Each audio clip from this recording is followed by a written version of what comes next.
Touch it again, and I'm not your grandma. My mother said those exact words while she ripped my 12-year-old daughter's $1,600 MacBook out of her hands and dropped it into my nephew's lap like a prize. He's the grandchild who'll actually do something with his life. Piper had put $320 of her own babysitting money into that machine. Her unfinished book was still open on the screen. My brother smirked into his drink. My father kept his eyes on his plate. I didn't raise my voice. I looked straight at my mother and said, "Keep that sentence. You'll need it later." Then I took my daughter home. 9 days later, something landed on my screen at work that none of them saw coming. And from that moment, every proud word out of my mother's mouth was building the room where it would all come apart. My name is Alice Pratt, and I'm 37 years old. This is family line drama, for the ones who were always told to keep the peace. If a story like this finds you tonight, you're not alone here. Drop a comment, subscribe, so let me take you back to that March. But first, let me show you the counter where I spend my weekdays. You need to see it, because everything that happened afterward runs through it. I work customer operations for Revive Electronics, a chain of trade-in and repair shops in the Columbus suburbs. People bring me their old phones, their old laptops, their old lives, and I tell them what those things are worth. I check serial numbers. I match devices to receipts. I scan the local listings every morning so our prices track the market. I have done this for 6 years, and it has taught me one thing that I would bet my house on. People lie. Machines keep records. A man will tell me his laptop is barely used while the hinge hangs loose and the keyboard shines from 1,000 hours of wear. A woman will swear a phone belonged to her late husband while the account on it carries a stranger's name. I don't argue with them. I just turn the machine over, read what it says, and let the record do the talking. At work, that made me good at my job. In my family, I had a different job title. I was the daughter who never needs anything. I got divorced in 2021, when Piper was 7.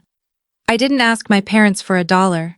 I refinanced, I budgeted, I kept our little house, and I heard my mother tell her friends how proud she was. Not of me, exactly. Of the fact that I never called. Alice has always been fine on her own, she liked to say, the way you'd describe a reliable appliance. Meanwhile, in 2019, my brother Brett borrowed $2,000 from me for a vending machine business. "You'll get it back, sis." The machines are gone. The money never came back. Nobody in my family has mentioned it since, including me, because mentioning it would have made things awkward, and my role was to absorb awkward things so nobody else had to feel them. In 2023, my parents' water heater died in January. I wrote the check, $1,400, sitting at their kitchen table while my mother made coffee. 2 months later, at a cousin's baby shower, I listened to her tell my aunt that Brett had taken care of it. He was standing right there. He didn't correct her. He just tipped his cup at me across the room, like we were in on something together. That's how it worked. My mother, Judith, wrote the family story, and the family story had a hero. Brett was 41, 4 years older than me, and every one of his ventures had failed on schedule. The vending machines in 2022, a crypto thing in 2024 that he still won't explain. And none of it mattered, because in my mother's telling, Brett was always one break away. Her checks made sure the story never had to survive contact with reality. And my father, Earl, 71 years old, a retired machinist, married to my mother for 46 years. He is the quietest man I have ever known. Every month of that marriage, he has balanced the checkbook at the kitchen table under the same yellow light, lips moving over the numbers, saying nothing. He paid attention to everything and had a vote on nothing. I used to think his silence was weakness. I would learn, eventually, exactly how much that silent man had been counting. Then there was the third generation. Dylan, Brett's son, 14 years old, the crown prince. My mother could recite his shoe size, his batting average from 2 summers ago, the college she'd already picked out for him. And Piper, my daughter, who sat at the far end of every family dinner, in the chair by the china cabinet, and got asked exactly nothing. After one of those dinners, driving home, Piper said it plainly, the way kids do. "Grandma remembers Dylan's shoe size, Mom." That was all. She went back to looking out the window. For years I told myself favoritism was just hurt feelings. Uncomfortable, unfair, survivable. I thought the worst it could do was sting. I was wrong. Favoritism has a budget. I just hadn't seen the ledger yet. Here's who my daughter is, so you understand what got taken. Piper is 12. In a room full of adults, she goes quiet and studies her hands. On a page, she is fearless. She writes a serialized story online under the name Piper Writes at Night. Fantasy, found family, a girl who talks to lighthouses. 3,000 people follow it. 3,000 strangers, most of them grown women, who wait for her. She posts a new chapter every Friday night. It's a ritual. She reads it to me first, curled on the end of my bed, and then, at exactly 8 o'clock, she hits publish and watches the comments come in. One reader wrote under chapter 14, "You update Fridays or I riot. This story is the best part of my week." My daughter, the invisible grandchild, is the best part of a stranger's week. The MacBook came in August of 2025, $1,600. She'd been writing on a school loaner that stuttered and died without warning, and I'd been saving. And then one evening she slid an envelope across the kitchen table. $320. A whole summer of babysitting the Hendricks twins down the street, folded into a wrinkled envelope with her careful handwriting on the front. "So it's ours," she said. "But mostly mine." I took the envelope. Some people would have refused it. I understood what she was buying. She wasn't buying a laptop, she was buying a share. At the store I did what I always do, because 6 years behind a trade-in counter rewires you. I kept the box for the serial number. I filed the receipt in the kitchen drawer where I keep every receipt that matters. And before we even got it home, I turned on the automatic cloud backup.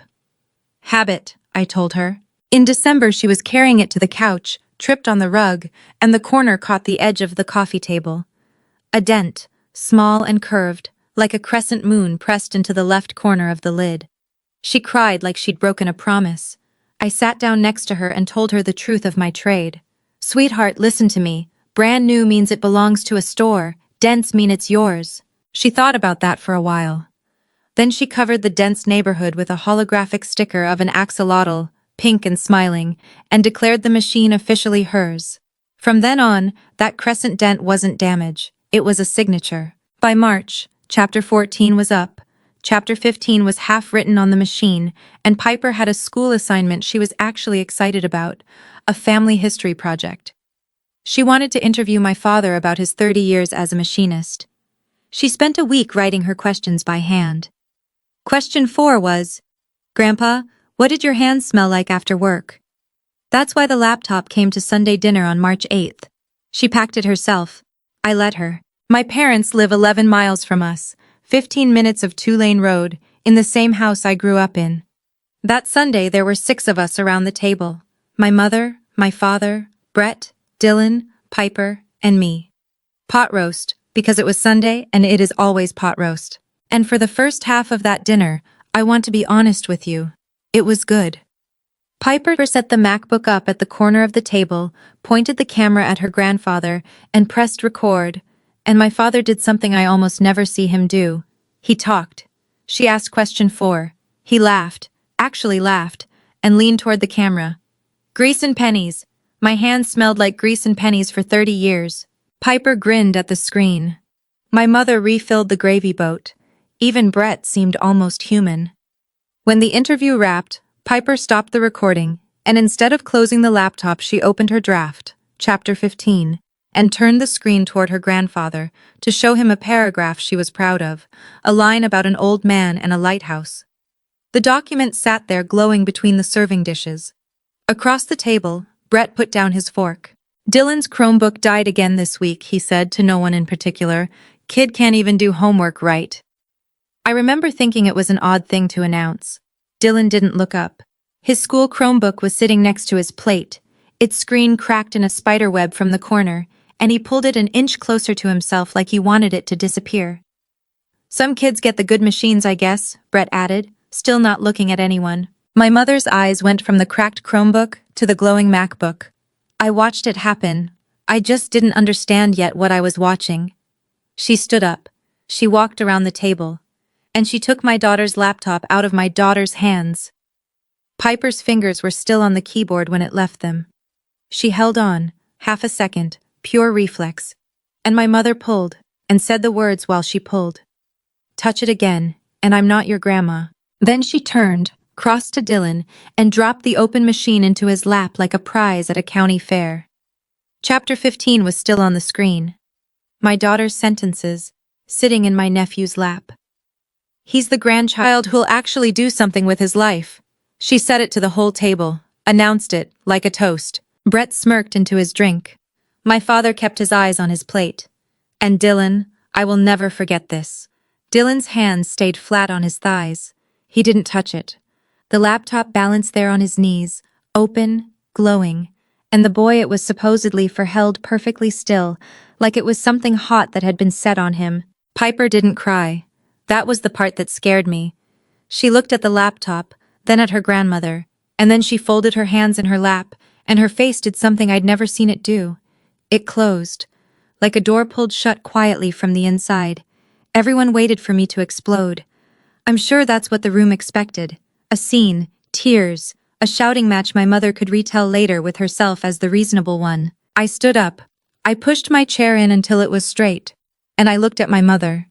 Keep that sentence. You'll need it later. Her smile vanished. Not because she understood.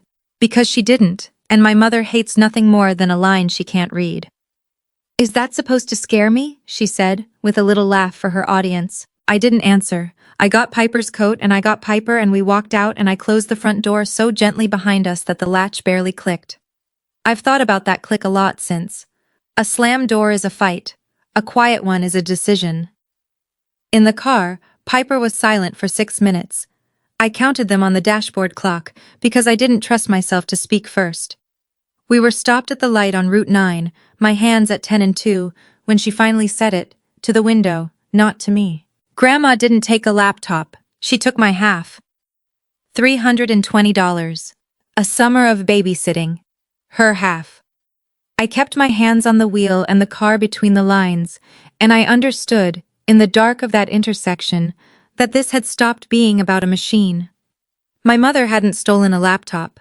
She had told my daughter her price, out loud, in front of the family. And my daughter, at 12 years old, had done the math. By morning, my family would begin telling me how to feel about it. The first text arrived at 7:40 on Monday morning, before I'd finished my coffee. You embarrassed me in front of your father. Dylan needs it for his future. You can afford another one. That was my mother's whole message. Read it again if you need to. There is no apology in it. There isn't even the shape of one. In 3 sentences, she had assigned herself the injury, my nephew the need, and me the bill. That's not carelessness. That's fluency. My mother has been speaking this language her entire life. 10 minutes later, my brother checked in. It's just a laptop, sis. Don't be dramatic. A thumbs up. 20 years of my money and my silence, and I rated a thumbs up. I called my mother once that day. Once. I kept my voice level and asked her to return Piper's laptop, and I used those words, Piper's laptop, deliberately. It's Dylan's now, she said. You'll get over it. You always do. You always do. She wasn't wrong. That was the worst part. I had always gotten over it, on schedule, like a subscription she'd never had to cancel. That night, after Piper was asleep, I opened Find My on my phone. The little green dot for her MacBook glowed on the map. At Brett's house, 4 miles from my parents. Which is exactly where you'd expect it to be. Dylan lives there. A laptop for Dylan sits in Dylan's house. Everything looked precisely the way the story said it should look, and so I closed the app, and I felt nothing but tired. I want to explain something here, because I know what some of you are thinking.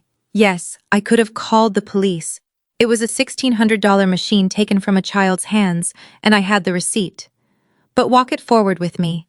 I file a report against my own mother. Officers come to her door. And for the rest of her life, my daughter is the girl whose grandma got a police visit over her.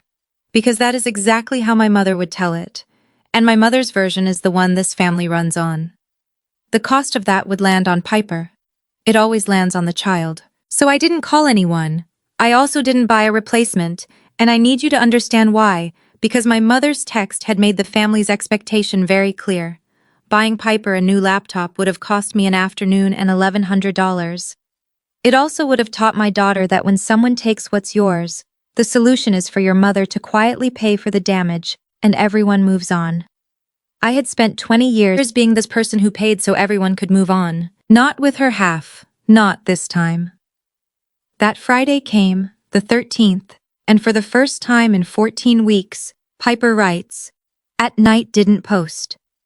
8 o'clock arrived and passed. I stood in her doorway and watched her sit cross-legged on her bed with a spiral notebook, writing chapter 15 by hand in purple gel ink, slow and stubborn. "You could use my laptop," I said. "Just to post." She didn't look up. "Not until it's mine again." Down in the comments of chapter 14, a reader wrote, "Where's Che 15? Are you okay, Piper?" She read that comment about 10 times. She didn't answer it. My 12-year-old had 3,000 people waiting for her, and she decided she would rather go silent than type her story on borrowed ground. I recognized the stubbornness. I just couldn't remember whether she'd gotten it from me or whether I was about to get it from her. But here's what actually scared me that week, more than the empty Friday. It was the thing she stopped doing. Piper is 12. 12-year-olds campaign. They negotiate, they revisit, they wear you down about sleepovers and phone upgrades with the persistence of small lawyers. After that first Monday, my daughter never once asked me about the laptop. Not when we'd get it back. Not whether Grandma was sorry. Not anything. She'd already sorted it into the pile of things that happen to her and don't get fixed, and she was adjusting around the loss the way you adjust around furniture. That silence told me exactly how deep the lesson had gone in, and it was the first time I understood that waiting too long would cost more than the machine. The school project, at least, I could fix quietly. Her family history interview lived in the cloud backup along with everything else, so I pulled the file down onto my work laptop and she turned the project in on time. She got an A. She looked at the grade the way you look at a photo of a vacation someone else took. My father never called that week. My father doesn't call. But on Wednesday I came home from work and found a basket of tomatoes sitting on the front porch, dead center on the doormat, still warm from the sun. No note. There's never a note. My father has never once said the word sorry in my hearing. He grows it instead. I stood on my porch, holding a basket of tomatoes from a man who had watched his granddaughter's face close like a door and said nothing, and I didn't know yet whether the tomatoes were an apology or a down payment. I put them on the counter. I went to bed. If your family has ever told you what you're allowed to be hurt by, stay with me. Because 9 days after that dinner, everything changed. I didn't have a plan. I want that on the record. I wasn't sitting in the dark plotting anything. I was doing what I'd always done, absorbing, adjusting, getting through the week. Then my job handed me one. Tuesday, March 17th, 10:40 in the morning. I know the time because it's stamped on the screenshot, and I have looked at that screenshot more times than I can count. Part of my morning routine at Revive is a market sweep. I search the local listings, every platform, 25-mile radius, so our trade-in prices stay honest. That morning I typed MacBook into the search bar the way I had 1,000 mornings before, and I scrolled, and the fourth thumbnail on the page stopped my hand on the mouse. A 15-inch MacBook Air, $950, 4 miles away. Seller, Brett P. Colleen was passing behind my chair with a clipboard. She glanced at the screen the way she prices everything, in half a second. "Overpriced," she said. "Tell him market's 900 tops." And she kept walking, because to her it was just a laptop, just a Tuesday. I clicked the listing. The first photo was taken on a kitchen counter. Beige, fake stone, with a teardrop-shaped burn scar near the right edge. I have washed dishes next to that burn scar, every Thanksgiving for a decade. It's Brett's kitchen. I'd know that countertop the way you know a relative's laugh. The description read, "Like new, barely used. Selling for my son. Cash only. Can meet today." Selling for my son. 9 days. It had been 9 days since my mother stood at her dining table and traded her granddaughter for the applause of announcing Dylan's future. 9 days since he'll actually do something with his life. And here was Dylan's future, photographed on Brett's counter, priced to move. I sat very still at my desk. I am told I looked completely normal. Inside, something enormous was rearranging itself. But I want you to notice what I didn't know yet. I didn't know it was the machine, A silver MacBook Air looks like every other silver MacBook Air. 90% sure isn't sure, and in my line of work, 90% is another word for wrong. That night, I made a decision. I second-guessed the whole drive home. I showed Piper the photos. I thought about protecting her from it. I decided she'd been protected out of the truth enough for 1 month, and besides, the machine was half hers. Co-owners get told. She swiped through the photos slowly, saying nothing, and on the third one she stopped. She spread 2 fingers on the screen and zoomed into the left corner of the lid. There it was. Small, curved, unmistakable. A crescent moon pressed into the aluminum. "That's my dent, Mom." Her voice was very quiet and very steady, and then it wasn't quite steady anymore. "And they peeled her off." I looked where she was looking. Next to the dent, a faint ghost on the metal. A sticker-shaped shadow of adhesive, roughly the outline of a smiling axolotl, scraped away in a hurry by someone who thought he was erasing evidence and was actually creating it. Her dent. Her sticker's ghost. Her half, for sale, 4 miles away, in her uncle's kitchen. I put Piper to bed. Then I sat at the kitchen table and typed a message to my brother. I'm not going to pretend I didn't. It was long, and it was vicious, and it used words I don't use in front of my daughter, and my thumb hovered over send for a full minute. Then I held down delete and watched the whole thing eat itself, right to left, until the box was empty. Because here's what sending it would have bought me. Brett deletes the listing inside of 5 minutes. By morning the story is already written. He was upgrading it for Dylan, trading it in for something better. I'm hysterical. I'm dramatic. Why am I stalking my own brother online? The laptop disappears into cash. The cash disappears into Brett, and my mother tells the family I attacked him over a misunderstanding. I had watched this family launder worse than this. A story like that doesn't die when you argue with it. You don't argue with the story, you buy it back. There was exactly one way to take that laptop home without asking anyone's permission, without tipping anyone off, and without breaking a single rule. Pay the man his asking price. Well, almost his asking price. Even that had to look ordinary. I scrolled my contacts and stopped at Colleen work. She answered on the second ring. I told her the whole thing, start to finish, and there was a pause on the line. And then Colleen asked the only question she considered relevant. Cash or trouble? Cash, I said. She sighed. She sounded genuinely disappointed. By Thursday, Jenny, Colleen's marketplace profile, 6 years old, full of garden furniture, had messaged Brett about the MacBook. She offered $875. He countered at $925. They landed on $900 because Colleen has never in her life paid asking price and wasn't going to start for my brother. He replied in 11 minutes, she told me at work, showing me her phone. His last message sat on the screen. Can do Saturday. Need it gone. Need it gone, 3 words doing a lot of quiet confessing. Saturday, March 21st. A grocery store parking lot on the east side, late morning, sun out, carts rattling. I parked across the lot, far row, engine off, and watched my brother sell his son's future to a stranger for truck money. He was cheerful. That's the detail I can't let go of. He shook Colleen's hand. He made small talk. And standing there in the open air, unprompted, he said, Colleen repeated it to me word for word, and later I'd see he'd written a version of it too. My son outgrew it. Kid's a genius, always upgrading. His son had held that machine for 1 evening. I didn't know that yet. What I knew was what I could see through my windshield. Brett counting the bills. He counted them twice. $900, licked thumb, under a March sky, twice. Then he clapped Colleen on the shoulder, said God bless, and walked back to his truck. 4 minutes. The whole transaction took 4 minutes. That night, at my kitchen table, I took the original box down from the top of the closet and set it next to the laptop. And I read the serial number off the box. And I read it off the machine. And I sat there for a moment with my hand flat on the lid. Character for character. A perfect match. Brett had erased it, of course. Wiped it back to the setup screen. Scrubbed Piper out of the software the way he'd scraped her sticker off the lid. But there's a thing about these machines that people like my brother never learn until it's too late.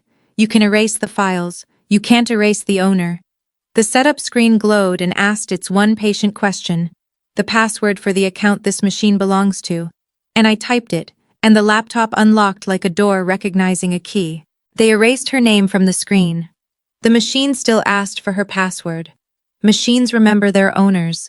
And every file, Chapter 15, the family history interview, Question 4. My father laughing about grease and pennies. All of it came back down from the cloud backup I'd switched on at the store in August out of pure boring habit. 60 seconds of setup 7 months ago. It saved everything. There was one more person who had to know that night, the smallest shareholder. I woke Piper up. Some things shouldn't wait for morning. I brought her to the kitchen, and she saw it on the table. The dent, the ghost of her axolotl. And she pressed both hands over her mouth, and then she did something that told me exactly whose daughter she is. She didn't ask if she could use it. She asked what the plan was. I told her the truth. The plan was patience. The laptop would sleep in the locked file drawer in my office, next to the receipt, until the right moment. And nobody could know it was home. Piper looked at the machine, then at me. So we know something Grandma doesn't. For now. She nodded slowly, like she was signing something. 12 years old, and she understood the assignment better than most adults would have. 2 days later, my mother scheduled a family dinner. To celebrate, of all things, Dylan's education. Here is a strange thing to admit. The next 5 weeks were some of the calmest of my adult life, and they took place entirely inside a lie. My mother called them peace dinners.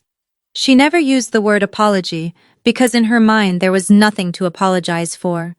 There was only my mood, which needed managing, the way you'd wait out weather. So the invitations came. Sunday dinner, come at 6, bring Piper. And I went, because going was part of the plan, even though I didn't fully know the plan yet. I only knew this. The longer my family believed their own story, the more of it they would say out loud. Piper asked to skip the first one. I let her. Some rooms a child shouldn't have to sit in twice, so it was 5 of us at the table on March 29th when my mother stood up, lifted her wine glass, and gave the toast that would eventually take her whole story apart. She didn't know that. She looked radiant. She looked like a woman holding a winning hand. Dylan uses that laptop every single day for school, she announced. That's what family sacrifice looks like. The table murmured its agreement. Brett raised his glass. My father studied the tablecloth. And I sat there with my water glass and my quiet face, thinking, the laptop you are toasting is in my locked file drawer, 11 miles from here. It has been there for 8 days. You are toasting a drawer. I want to be honest about what that felt like, because it wasn't noble. It felt like warmth in my chest. Not joy, exactly. Something more careful than joy. For 20 years, my family had known everything about me that they decided to know. And I had known nothing they didn't hand me. Now the current ran the other way. Every single day, she said. She would go on to say it at least 6 more times over those 5 weeks. To me, to cousins on the phone, to the neighbor over the fence. She was laying it down like pavement. I just let her pour. I got to hear the pavement being poured up close once. Mid-April, I stopped by to return one of my father's casserole dishes, and my mother was on the kitchen phone with a cousin, her back to me, and I stood in the doorway holding a Pyrex and listened to her tell the laptop story to somebody new. Except it had grown. In this version, Dylan was top of his class. In this version, his teachers had never seen anything like him. In this version, she had always known which grandchild had it in her. And then she caught herself, and laughed, and said, in him, and kept going. The story was improving itself, the way stories do when nobody ever checks them. I set the dish on the counter, waved, and left without a word, and in the car I sat for a minute with my hands on the wheel. Every embellishment was another paving stone. She was building the road to that room herself, mile by mile, and she was so proud of the road. Dylan was at that dinner. When his grandmother said every single day, he looked at his mashed potatoes, and his ears went red, and he didn't say a word. I noticed. I filed it. I didn't yet understand it. At home, the Fridays kept passing. Piper filled one notebook and started another, all of it in purple gel ink, Chapter 15, growing longer and better by hand. There's a callus now on the middle finger of her right hand, a small hard writer's bump, and she's weirdly proud of it. One night I offered again. Just post it, sweetheart. Use my machine. Your readers miss you. And she looked up from the notebook with the patience of someone explaining something to a slow adult. Chapter 15 is the best one, Mom. It deserves the right keyboard. I stopped offering after that. Meanwhile, 4 miles from my parents' house, my brother's truck grew jewelry. I noticed it in early April, parked outside my parents' place at the curb. Brand new chrome rims, mirror bright, the only shiny thing on a 10-year-old pickup. Aftermarket, probably $800, give or take. I didn't need a calculator. I had watched the 900 get counted twice in a parking lot. Now I was looking at where it went. Brett caught me looking and patted the fender like a horse. Treated myself. Been a good month, a good month. His son was doing homework on a cracked screen, and it had been a good month. But it was the dinner conversation that same evening that changed the size of everything. My mother, glowing, passing the green beans, mentioned, as a boast, the way other people mention grandchildren's report cards, that she'd just written Brett a check for Dylan's spring robotics camp. $600, she said. But you can't put a price on that boy's future. I kept my fork moving. Here's what my mother didn't know about my boring job. Revive runs an e-waste recycling drive every spring with the community center, the same community center that runs the county's youth robotics camp. I've seen the flyer taped in their lobby more times than I can count. The camp costs $180, and registration closed in January. $600 for a 180 camp that had been full for 2 months. I sat at my mother's table doing subtraction with my face perfectly still, and the number I kept getting was $420 of pure, unexplained air. One overpriced camp could be a mix-up. Brett rounding up, skimming the difference, ugly but small. Except my mother said something else that night, in passing, the way you mentioned the weather. She said the camp money was, on top of the academy, of course, the academy. I'd been hearing about the academy for 2 years without ever really listening. Dylan's coding academy. The reason he was going places. The proof, endlessly cited, that Brett was finally being a real father.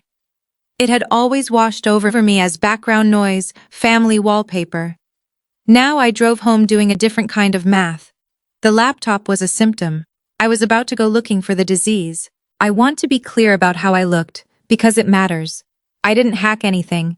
I didn't log into anyone's accounts. Didn't call in favors I shouldn't have. Didn't do one thing you couldn't do tonight from your own couch. Everything I found was sitting in plain sight.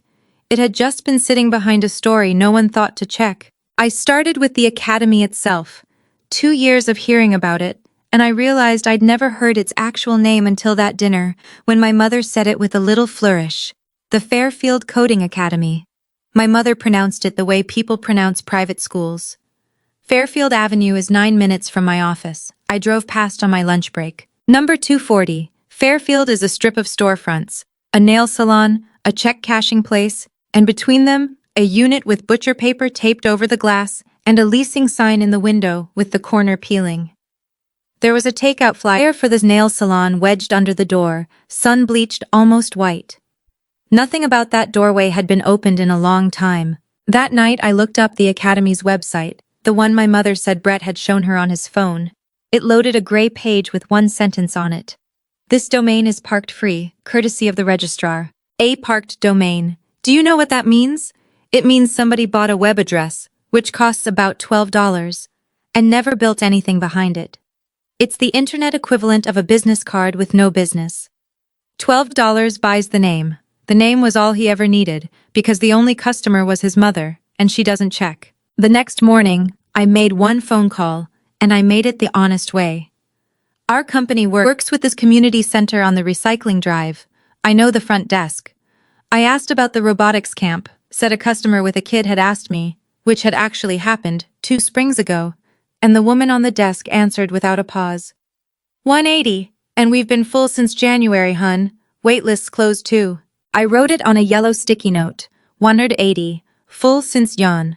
I underlined it twice, and then I sat looking at my own handwriting, and I felt the ground shift a few degrees under my family. Because now it wasn't one padded check. Now there was a pattern with 2 data points, and a fake storefront, and a $12 website, and 2 years of dinner table mythology. What I didn't have was the size of it. How long? How much? How deep the story went. There was one person who could tell me almost everything, and he was 14 years old. I want you to know I thought about it. I'm not going to pretend I didn't. Dylan trusted me more than he trusted most adults in that family, and a few gentle questions on the right afternoon would have handed me the whole map. And every time I ran that scene in my head, I heard how it ended, with me using a child to win a war between adults, which is the exact crime I was trying to answer. My mother had turned one grandchild into a trophy, and the other into a casualty. I was not going to turn either of them into an informant. So I drew the line. The adults made this. The adults would answer for it. If the truth wanted to reach me, it would have to come on its own. And then, for about 2 days, I almost put the whole thing down. I stood in my kitchen one night with the sticky note in my hand and made the argument any tired person would make. It's her money. She's 68 years old, and she can set fire to her own checkbook if it makes her happy. It's not my account, not my loss, not my job. I have my daughter, I have the laptop, I have the receipt. Take the win. Close the drawer. I got as far as putting the sticky note in the junk drawer. My hand was still on the drawer when the counter-argument arrived, quiet and complete. It isn't about her money. It's about the machine her money feeds. The same machine that decided one grandchild was an investment, and the other was a rounding error. The same machine that priced my daughter at 0 in front of 6 people. The checks weren't a private hobby, they were the fuel line. And a machine like that doesn't stop at one laptop. It escalates, because it has never once been told no. I took the sticky note back out of the drawer. 2 days later, my mother's Easter card arrived. Pastel tulips on the front, her looping cursive inside. Sunday 1 p.m. everyone. That means everyone, Alice. The word everyone was underlined hard enough to dent the paper. I went to Easter for the ham. I left with something I never asked for. Easter Sunday, April 5th, was warm for Ohio, and my parents' backyard was full, little cousins swarming the yard hunting plastic eggs, aunts on lawn chairs, my mother orbiting with a tray, directing joy like traffic. Piper stationed herself at the picnic table with her youngest cousins and helped the 4-year-old count her eggs. My daughter is good with little kids. It's the babysitter in her. Dylan sat alone on the back steps. 15 in 3 weeks, 6 feet tall in a hoodie, and he was hunched over the same cracked Chromebook from March, the spiderweb across its screen catching the sun. The grandchild with the future, doing homework on shattered glass, 30 feet from the woman who believed she'd bought him a MacBook he used every single day. I got a lemonade and sat down on the step next to him. Not close. Aunt distance. That screen's got more cracks than my driveway, I said. He huffed, almost a laugh. Then he glanced around the yard, checking, the way kids check, and he said something I had not asked for and never would have. Aunt Alice, tell Piper I didn't ask for it. His thumb worried the broken corner of the Chromebook. Dad took it back the next day anyway, said he had to install stuff. I kept my face very still, the counter face, the one that prices things without flinching. The next day, Dylan had held my daughter's laptop for one evening. One. And then it went to Brett's kitchen counter. And then it went to $950. And for 5 weeks my mother had been toasting a boy who didn't have it and a machine that was in my drawer. I allowed myself one question. I picked the most harmless one I had. How's the coding academy going? Going? Dylan blinked at me. What academy? 2 words. There are demolitions that take dynamite. And there are demolitions that take 2 words from a 14-year-old on a back step. And I promise you the second kind is louder. He must have seen something in my face because his ears went red the way they had at dinner, and he looked out at the yard, at the little kids and the egg hunt, and the rest came out of him low and fast, like it had been pressurized for a long time. Grandma thinks I'm some genius. I'm a C student, Aunt Alice. His jaw worked. Dad tells her stuff. He's always told her stuff. I figured the money was for the truck. He shrugged with one shoulder, a kid trying to make a confession look casual. I don't know. I never know. I just know I'm not what she says I am. I looked at my nephew, and for the first time in this whole ugly season, I saw him clearly. The golden child was not a co-conspirator. He was a hostage. His father had built a boy out of lies and made the real one live in its shadow, and the real one had known, vaguely and miserably, for years, and had carried it alone, because who was he going to tell? The grandmother whose favorite story he was? He was the collateral on a loan he never took out. Whatever I did next, I decided right there on that step, would not land on him. Dylan, look at me. He did, barely. You don't owe anyone a story. C students build half this country. He laughed. It cracked in the middle, but it was real. The first real thing I'd heard at a family gathering in a month. And then a shadow fell across the steps. My mother had been watching us through the kitchen window. I don't know for how long.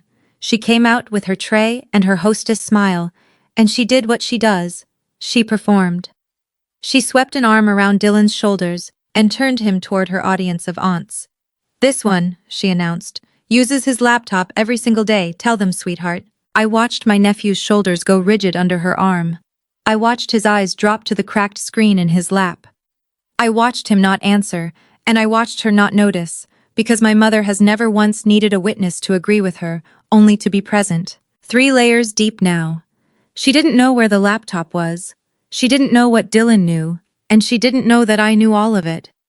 I stood in my parents' backyard in the Easter sun, holding a lemonade, carrying more truth than everyone else at that party combined, and the weight of it was almost physical. But truth without a number is just a grievance. I had the storefront, the parked domain, the 180 camp, and a boy's 2-word demolition. What I needed was the total, how much, how long. And that number lived in exactly one place. A checkbook. And the checkbook didn't belong to me. Before I tell you what my father did next, drop your guess in the comments. After 46 years of silence, whose side do you think he chose? He came on a Tuesday, April 7th, 2 days after Easter, late afternoon. I heard the truck in the driveway and found my father on my porch holding a Folgers coffee can with a cracked plastic lid. Brandywines, he said, handing it to me.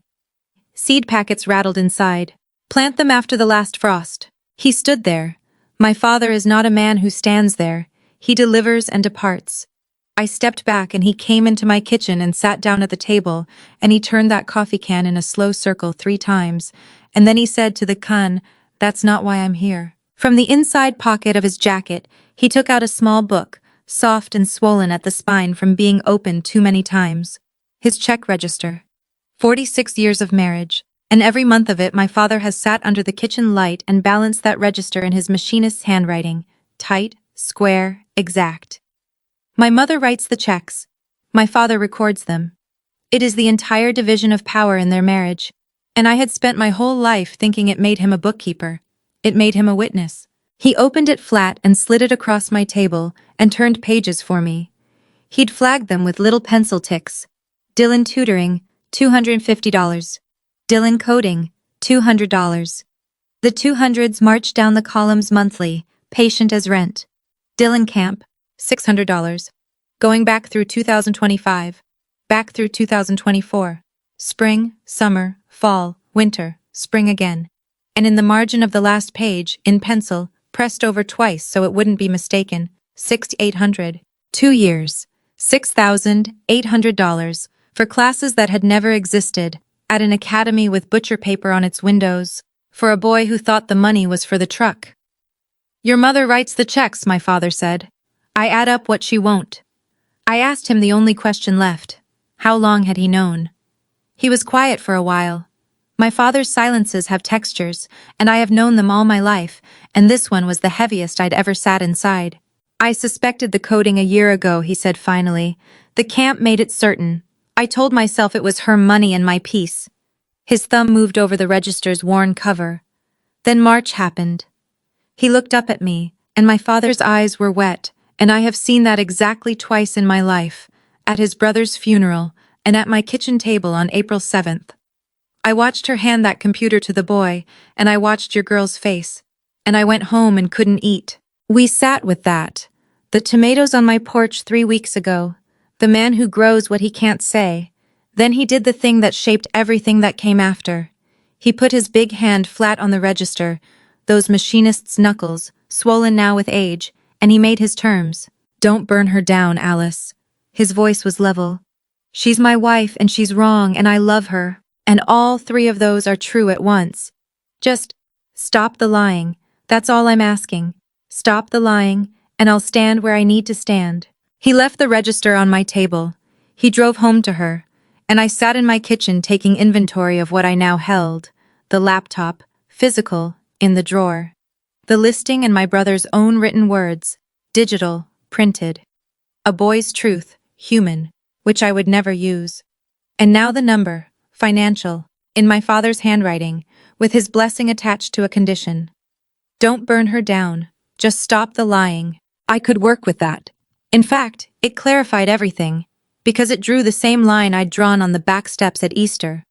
No destruction, no police, no lawyers, no scorched earth, just the truth, delivered whole, in a room it couldn't be talked out of. All I needed was the room. I didn't have to build one. That night my phone rang, and it was my mother, and her voice was sweet in a way that made every hair on my arm stand up. "Do you remember," my mother began, "the summer you sold lemonade on the corner of Maple? You were 8. You wouldn't let anybody help you carry the table." That's how she opened. Not hello. A memory, warmed up and served, of me being small and stubborn, and hers. My mother deploys nostalgia the way other people deploy lawyers, early and to establish position. "I remember," I said. "You were always my independent one." A soft laugh down the line. "Alice, sweetheart, this has gone on long enough, don't you think? A whole month, over a gadget." I waited. With my mother, the offer always follows the overture. "Buy Piper a new laptop," she said.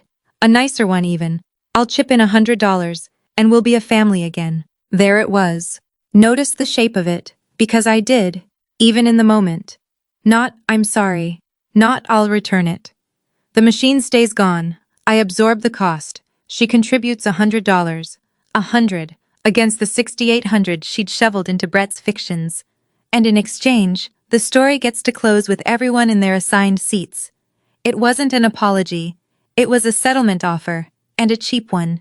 And now I have to tell you the part I'm least proud of, because you deserve the whole truth, and because some of you will recognize it from the inside. I almost took it. I had a browser tab that had been open for a week. A new MacBook Air in a shopping cart, 1,099s, one click from my door in 2 days. I'd built the cart at midnight after one of those peace dinners, the way you hold a cigarette you're not going to smoke. And that night, with my mother's voice warm in my ear, I sat down at my own laptop and looked at that cart, and the cursor drifted up and settled on the button. Place order. One click. $1,100 for peace. I'd paid more for less, my whole life. And the tired animal in me, the one that had been fixing and absorbing and staying reasonable since before Piper was born, that animal wanted it so badly. Not because it was right, because it was familiar. 20 years of conditioning doesn't dissolve because you found a listing. It sits in the room with you and whispers that the old way was easier, and the old way was easier. That's what made it the old way. Rationally, I knew everything. The drawer 11 feet away held the actual machine. Emotionally, I was 8 years old on the corner of Maple, wanting my mother to be proud of the lemonade. I don't know how long I sat there. Long enough that the screen dimmed. Then a floorboard creaked, and Piper was in the doorway. Pajamas, notebook against her chest, the purple pen tucked behind her ear like a carpenter's pencil. She looked at me, and at the screen, and she read the whole scene in about 2 seconds, because children always know when their parents are about to fold. "I don't want a new one, Mom." No drama in it. She said it the way you correct someone's spelling. "I want mine. The one with my dent in it. The one with my dent in it." Brand new means it belongs to a store. Dents mean it's yours. My own words, saved for 7 months, returned to me at the exact moment I needed them, with interest. I closed the laptop lid. In the dark kitchen, the click of it sounded like the front door of my parents' house on March 8th, quiet and final. The next evening I called my mother back and declined. One sentence, no speech. "No, Mom. Piper doesn't need a new laptop." I did not explain. Explaining is a door, and my mother is a draft. There were 3 full seconds of silence, and then I got to hear the exact sound of a mask coming off. "Then don't bother coming around here," she said and hung up. The sweetness, the lemonade, the $100, all of it, gone in 3 seconds flat, which told me precisely how much it had ever weighed. The softness was never a change of heart. It was a tactic, and I had just watched it fail for the first time in its long, undefeated career. I set the phone down in the quiet kitchen, and I noted, with something like clinical interest, that my hands weren't shaking. 3 days later, an envelope appeared in my mailbox. Heavy cardstock. My mother's handwriting. It was an invitation. Dylan's 15th birthday party. Saturday, April 25th, 1 o'clock, at my parents' house. Balloons printed on the front, and inside, beneath the time and the address, a line added in her looping blue cursive. We'll put the laptop business behind us. Bring Piper, family first. I read it standing at the mailbox, and I want to walk you through what I saw, because it wasn't an invitation, it was a stage direction. A birthday party meant witnesses, the aunts, the cousins, the neighbors, everyone. Family first meant the agenda. Put it behind us meant the ending had already been written. In front of 18 people, Alice comes back to the fold, and anyone who has heard any version of the laptop story sees with their own eyes that it all worked out, because there's Alice, eating cake. And if I declined? Then I was the woman who boycotted a child's birthday over a gadget. Heads, she wins. Tails, I'm the villain. She believed it would work because it had always worked. 20 years of family gatherings, and I had never once made a scene, never once told the truth in a room with witnesses, because the room was her home field. She was inviting me onto it one more time, absolutely certain of the score. Then Brett texted, the same afternoon, and removed my last doubt about whether this was coordinated. Mom's giving Dylan a big surprise at the party. Try not to make it about you. The second winking emoji, my brother had sent me that spring. I found out from my father, on our Sunday phone call, what the surprise was, a $500 check, presented publicly, to the grandson with a future, her words already rehearsed. She was planning to stand up in front of 18 people, retell the whole mythology with the check as a prop, and then turn to me for my scene, which meant every element I needed would be assembled in one room, by her, at her own expense. The audience, the narrative, spoken aloud one final time, and a stage. I RSVP'd yes the same night. 2 words. We'll be there. Then I opened the locked drawer. My preparations took 20 minutes, and I want you to see how small they were. The original store receipt from August, with the serial number printed on it. 2 sheets of paper from my printer. The marketplace listing. $950. Brett's kitchen counter, like new, barely used, selling for my son. And the message thread where Jenny bought it, dated March 21st. My brother's own cheerful sentences preserved in gray bubbles. I put the pages in a blue folder, in order. I have thought a great deal about order, and the laptop itself went into my canvas tote bag, dent and all. Piper watched me pack from the doorway. I hadn't planned to bring her. Every instinct I had wanted her nowhere near that room. But she came and stood by the table, and she put her hand flat on the tote, over the shape of the machine. It's my laptop, Mom. Steady eyes, her father's chin, my stubbornness. I should be there when it comes home. We negotiated terms like 2 adults, which broke my heart a little and repaired it a little, both at once. She would stay next to her grandfather. She would not say one word, no matter what was said to her or about her. And if it got to be too much, she'd squeeze my hand twice and go wait on the porch, no questions. She agreed. Then she went to bed, and I stood in the kitchen alone with the tote bag. 3.5 pounds. That's what a 15-inch MacBook Air weighs. I've quoted the spec 100 times across a counter. I zipped the bag and lifted it, and I'm telling you, it did not weigh 3.5 pounds. It weighed 9 days and 5 weeks. It weighed $320 of babysitting money and 14 Fridays. I set it by the door and I did not sleep much. Saturday, April 25th, was one of those bright, chilly Ohio spring days. My parents' house had balloons on the mailbox. Inside, it was full. 18 people, I counted, because counting is what I do when I'm nervous. Aunts and cousins, the neighbors from both sides. My mother's cousin Rosemary, down from Cleveland, holding court by the coffee. A folding table sagged under presents, and in the kitchen, a sheet cake with blue frosting said, "Happy 15th, Dylan." My mother met us at the door with air kisses. "So glad you came to your senses, dear," she murmured into my ear, hostess warm, for my ears only. I smiled and said the party looked lovely, because it did. And because every word I saved in that first hour was a word I'd have later. We gave Dylan his real present early. Good headphones, The kind he'd mentioned once at Christmas. He held them and looked at me a beat too long. Thanks, Aunt Alice. Something careful in his face. He'd been carrying his piece of this for 3 weeks since the back steps. And carrying things quietly, it turns out, runs on both sides of his family. The tote bag went under my chair. Piper stationed herself beside her grandfather on the couch. My father caught my eye across the room once, just once, and gave me a single small nod, and went back to his coffee. They did the cake, they sang. Dylan blew out his candles and pretended not to be embarrassed, and for a little while it was just a boy's birthday party, and I let it be one, because he deserved that much. Then my mother stood up and tapped her wine glass with a spoon, and the room obediently hushed, and the performance began. She was good. I want that on the record. My mother, working a room, is genuinely good. She talked about family, she talked about sacrifice, about believing in children, about how some investments don't show up in a bank account. And then she produced, from beside the gift table, an envelope, and from the envelope, a check. And she held it up so the room could see the amount. $500. To the grandson with the future, she announced. Applause warm and easy. Dylan stared at the check in his lap like it might go off.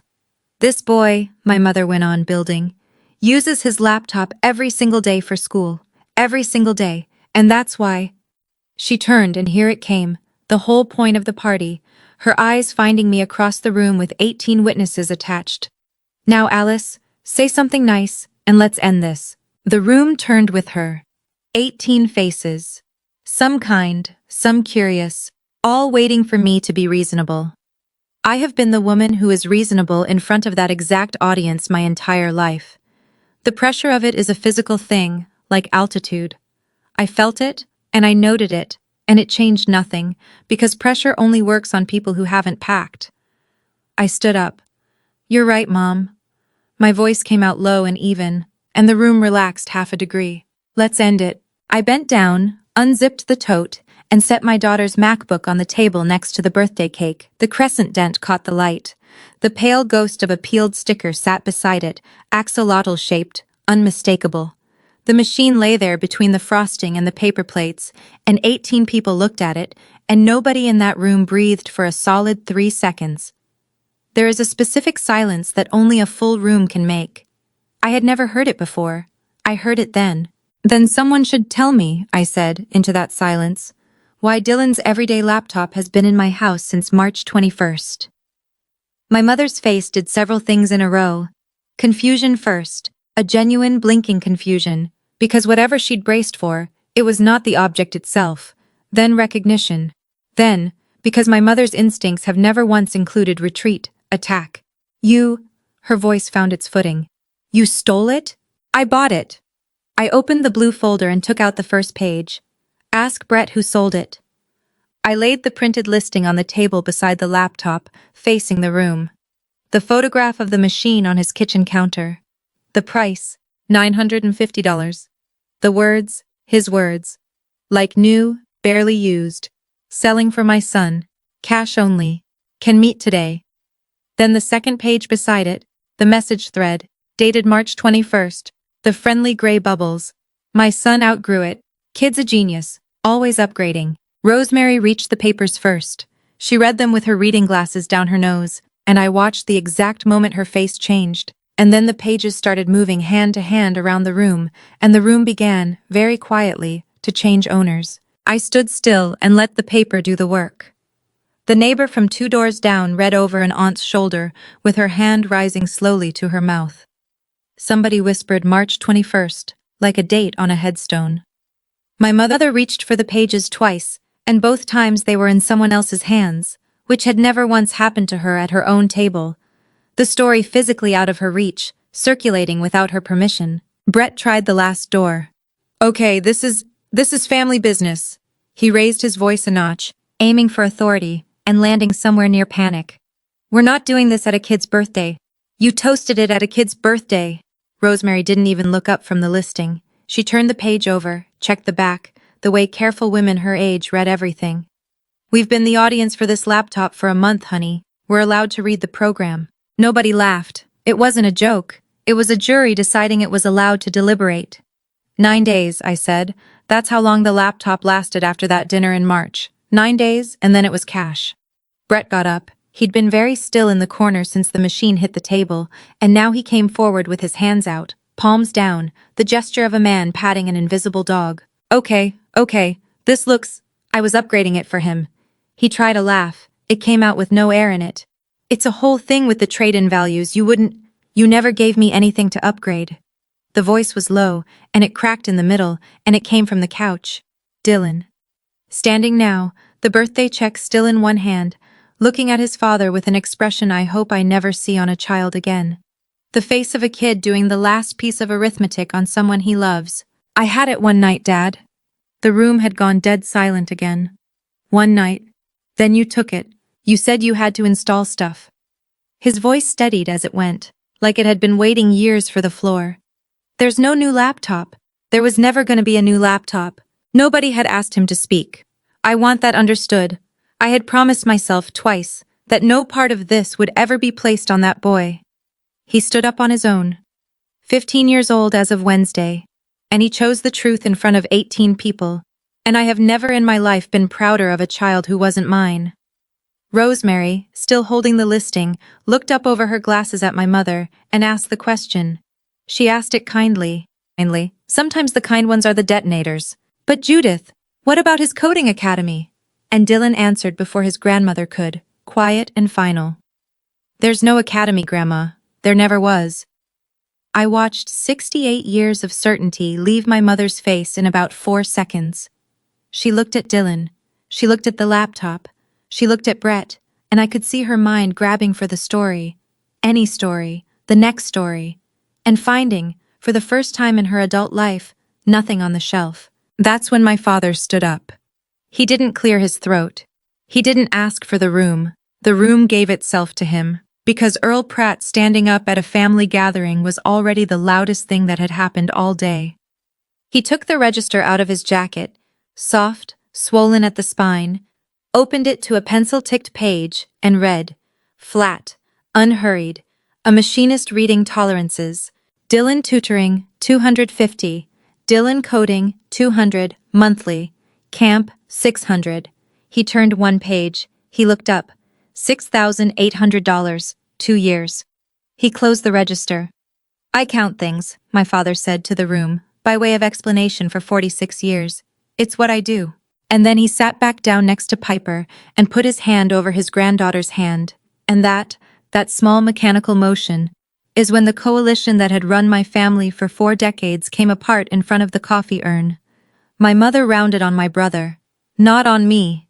I had become, at some point in the last 4 minutes, irrelevant to the main event, which is exactly what I'd planned, and still somehow startling to watch. 2 years of checks, Brett. Her voice was shaking now, and rising. 2 years. Tutors. The academy. I told everyone. I wrote you a check at Christmas in front of my sister. You made me the favorite, Mom. It tore out of him. My brother's face had gone red and helpless, and what came out of him next was the truest thing I have ever heard him say, and it explained our whole childhood in 11 words. You made me the favorite. I had to keep being him. The room did not move. You told me his Chromebook died, she said. That's why at dinner you said, because you told me it died. He was unraveling in real time, arms wide, spraying it at her. You wanted a reason. You've always wanted a reason. I give you the reasons, Mom. That's the job. That's been the job my whole life. And there it was, in front of 18 witnesses, without my saying a word. The dinner in March had never been an impulse. He'd loaded her like a spring. Chromebook died again. Some kids get the good machines. And aimed her at my daughter's laptop, knowing exactly what she'd do, because he'd spent a lifetime learning the trigger. She took the machine. He took the money. My daughter took the damage. My mother stood in the middle of her own party with her mythology in pieces on the cake table, and she did the last thing left in her repertoire. She pivoted to the smallest person in the room. Piper. Her voice went soft, urgent, grandmother-shaped. She took a step toward the couch, hand extending. Sweetheart, you know Grandma loves... Piper stood up and took one step back, and stood beside her grandfather. She didn't say a word. She'd promised me she wouldn't, and she kept it. One step. That was her entire statement, and it landed harder than anything in my blue folder. My mother's hand hung in the air. And I spoke, because now, finally, it was time. In March, you told her, "Touch it again, and I'm not your grandma." I kept my voice where it had been all afternoon, low and level. She never touched it again, not once. You made that rule, Mom. We've just been living by it. I let that sit for one breath. I told you to keep that sentence. Today is later. Nobody moved. My mother looked at me the way you look at a stranger wearing a familiar face. And maybe that was fair, because the daughter she knew, the one who absorbed, who paid, who got over it on schedule, was not in the room. I laid the last of it out plainly, not as a speech, as terms. Here's how it goes now. No more money talk between us. No loans, no chip-ins, no bills. No more ranking children in my hearing. Piper decides when she sees you, and whether, that's all. I looked at Dylan, who was still standing, still holding that check. And my door is open for Dylan, any Saturday. He did nothing wrong. Dylan looked down at the $500 in his hand. Then he leaned over, set it on the table, and slid it across the tablecloth toward his grandmother. Slow, so everyone could watch it travel. Put it toward what Dad owes you. I picked up the laptop. I took my daughter's hand. We walked through 18 silent people, and no one stopped us, and no one spoke. And at the front door, my father was somehow already there, holding it open. He walked us down to the car. The balloons on the mailbox bobbed in the wind. "I'll be by Sunday," he said. "Tomatoes." We drove home with the windows down. Nobody said anything. Nobody needed to. You might be waiting for the part where sirens show up. There are no sirens in this story. I promised my father, "Don't burn her down, just stop the lying." And the truth is, no fire I could have set would have done what the truth did on its own, just by sitting in that room where 18 people saw it. Here's what actually happened, in the weeks after, and I want you to notice whose choices caused every piece of it. Not mine. I didn't file anything, demand anything, or call anyone. I went home and made dinner. The checks stopped. That was first. My father told me on a Sunday, matter-of-fact over coffee, my mother had closed the faucet. No more tutoring money, no more academy money, no more anything money. Not because anyone made her, but because every check she wrote now had 18 witnesses attached to it in her mind. My mother has never in her life feared being wrong. She fears being seen being wrong.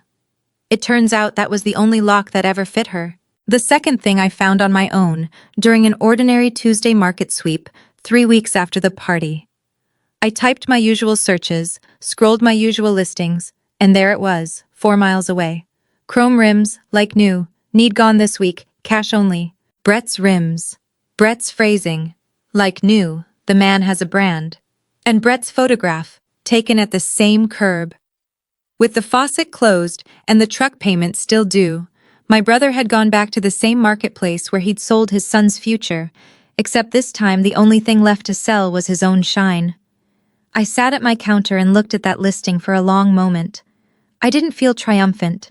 I felt like I was watching gravity work. The phone calls were the third thing, and they surprised me. Rosemary called from Cleveland 2 days after the party.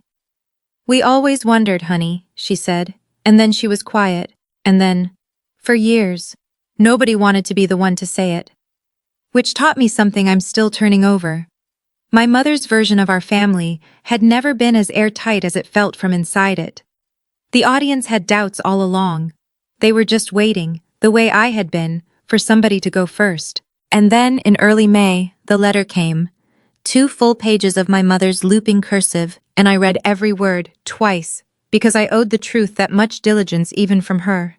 It was half apology and half invoice, a paragraph acknowledging how things looked at the party, followed by an accounting of her sacrifices going back to my childhood, itemized, as if love were a balance I'd failed to keep current. But there was one sentence in it, near the end, that I've kept, because it's the most honest thing my mother has ever written to me. And I don't think she knows it. I only ever wanted this family to look right. Look right. Not be right. 40 years of my family, explained in 4 words. She wrote it as a defense. It read as a confession. I wrote back 6 lines. No heat in them. Terms don't need heat. The door isn't closed, Mom. Money stays out of it permanently. The ranking of grandchildren ends permanently. Piper's time is Piper's to give. When you're ready for that version of us, it's here. 6 lines, and I signed it Alice, and I felt the strangest sensation dropping it in the mailbox. Not victory. Lightness. The specific lightness of setting down something you didn't realize you'd been carrying with both hands. Then there was Dylan. The first Saturday in May, a bike turned into my driveway. My nephew, 15 years old, helmet hair, standing on my porch, not quite knowing what to do with his arms. "You said any Saturday," he said, like he was double-checking the fine print. "He's come every Saturday since. And here's what we do, because I thought hard about what would actually help him and what would just be more charity with a bow on it. I put him to work, sort of. I brought home one of our refurbished laptops and sold it to him, sold, not gave, at the employee price. And he pays me $4 a week out of his allowance, and there is a receipt, and his signature is on it, and you have never seen a kid look at a receipt the way Dylan looked at that receipt. The first thing in his life that was officially, documentably his. And I've started teaching him the trade. How to read a serial number. How to spot water damage under a keyboard. How to price honestly. What a dent costs. What a lie costs. 2 Saturdays ago, he was turning a battered old laptop over in his hands, inspecting the corners the way I taught him, and he asked, "So the dents don't kill the value?" "No, bud," I said. "The lies do." He nodded slow, filing it somewhere deeper than trade-in policy. The grandchild who'll actually do something with his life. My mother said it as a coronation, and it nearly crushed him. Somewhere between my counter and his $4 payments, the sentence is quietly coming true anyway, just smaller and slower and real. My father comes Sundays, like he said. Tomatoes all summer long, seedlings first. The brandywines from the coffee can went into my garden after the last frost, which felt like planting the whole story and daring it to grow into something better. Some Sundays he balances his register at my kitchen table, under my light instead of hers, lips moving over the numbers. He still lives with my mother. He still loves her. He told me all 3 true things at once, and he meant them. But the counting happens at my table now, out loud when I ask. And that small relocation is the closest thing to a declaration my father will ever make. One Sunday, Piper set her laptop in front of him and pressed play on a file. The family history interview, March 8th, recovered whole from the backup, every second of it. My father watched himself laugh on the screen. "Grease and pennies," his recorded voice said. 30 years. And my actual father, on my actual couch, laughed at his own laugh. And Piper recorded that too, because she says the project is ongoing now. The first thing that machine ever captured was my father's joy. It went out of our house 9 days later in a stranger's hands, and it came home carrying his joy intact.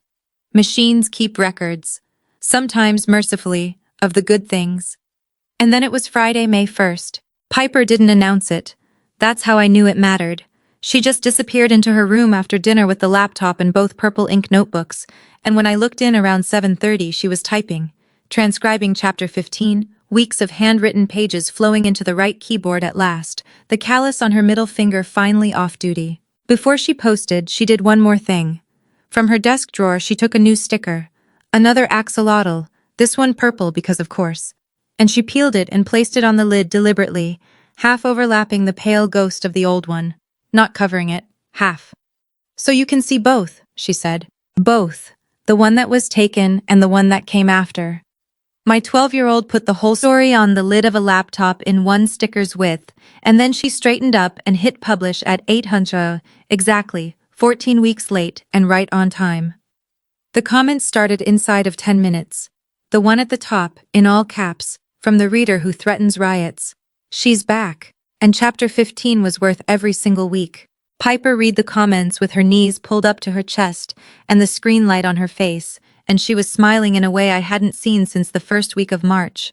Unguarded, greedy, 12. 3,000 strangers had kept her seat warm. Not one of them knows what the wait was. All of them got the best chapter she's ever written, and I've read them all, so I can tell you. The girl in it who talks to lighthouses spends this chapter learning that some voices only sound big because you've been taught to stand close to them. She says it's not about anybody. Writers lie about that. It's the only lying I'll allow in this house. 9 days after that, the calendar handed me one last test, the second Sunday of May. Mother's Day. My mother was hosting a brunch. I heard about it from Rosemary, the full production, flowers ordered, the family summoned to look right one more time. And a year ago, I would have gone. I would have bought the card that said things I didn't mean, and sat in my chair, and absorbed, because that was the job. This year I sent one text in the morning. Happy Mother's Day, Mom. We're spending it at home this year. No anger in it. That's what I need you to hear. I didn't send it as a punishment, and I don't withhold myself from my mother as revenge. It's simpler and quieter than that. I finally put myself and my daughter where we actually live, instead of where the story needed us to stand. My mother spent Mother's Day with her flowers and her brunch and whoever came. I hope, honestly, that it was nice. She is 68 years old and she is learning, later than most and slower than some, that being believed and being right were never the same thing. That lesson doesn't need my attendance. I spent the morning in my kitchen with Piper, making pancakes. She built a stack 3 high and crowned it with a leftover birthday candle from some party years ago, dug out of the junk drawer, and lit it, and told me to make a wish. And I looked at my daughter across a candle on a Tuesday quality pancake on the best Mother's Day of my life, and I couldn't think of a single thing to ask for.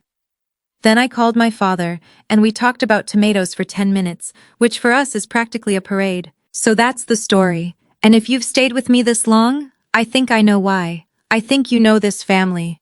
Maybe you're the one who was always fine on your own, the reliable one, the one who pays, who fixes, who forgives on schedule, who keeps the peace by swallowing your half of every unfair thing. Because somebody taught you, early and often, that being easy to mistreat was the same as being strong. It isn't. I needed 37 years and my daughter's face at a dinner table to learn it, so let me hand it to you for free. Strength is not how much disrespect you can absorb, it's how calmly you can stop absorbing it. You don't have to burn anything down. You don't have to scream, or win the argument, or make anyone pay. You can just quietly stop funding the story, keep your receipts, tell the truth once, in a room where it can't be rewritten, and then go home and make pancakes with the people who never needed you to be smaller. If some part of this found the bruise, if you've been the invisible one, or you're raising a child you refuse to let become the invisible one, tell me in the comments. I read them. This community exists because none of us got believed the first time, and every story like this one makes the next person's a little easier to tell. Share it with someone who's still standing too close to a loud voice. And subscribe, so you're here for the next family that finally stops keeping the wrong kind of peace. One more thing, and then I'll let you go. Last Friday night, I passed Piper's room and her door was open. She was writing, her machine on her knees, the crescent dent catching the lamplight, 2 axolotls riding the lid, the old ghost and the new purple one, side by side where she can see both. She didn't notice me. She was somewhere better, 3 chapters ahead, typing like the keyboard owed her money. My mother taught me that love in our family had a ranking. My daughter taught me it doesn't have to.